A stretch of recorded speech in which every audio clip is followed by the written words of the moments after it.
squash et le tennis en tête des sports les plus efficaces pour augmenter son espérance de vie. C'est le résultat surprenant d'une étude. Oui, c'est bizarre, hein, effectivement, c'est pas l'image qu'on en a.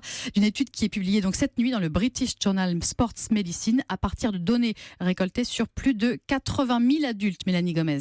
On trouve en 1 les sports de raquettes, en 2 la natation et en 3 l'aérobic. Alors concrètement, par rapport aux personnes qui ne pratiquent aucun sport, le fait de faire du tennis ou du badminton par exemple est associé à un risque 56% plus faible. Et ça n'étonne pas les experts car les sports de raquettes, ce sont une succession d'accélération et de temps de récupération. Et ça c'est très bon pour les poumons et le système cardiovasculaire, précise le professeur Xavier Bigard, président de la Société française de médecine du sport. On a bien montré que les sports de raquettes, pour des raisons qui étaient liées à l'intensité, amélioraient la qualité de la paroi artérielle et réduisaient le risque d'accident vasculaire cérébral. Alors pour autant, pas question d'arrêter la course à pied qui ne ressort pas dans cette enquête en tête des sports protecteurs, mais d'autres ont déjà montré que ces bienfaits étaient équivalents à la natation.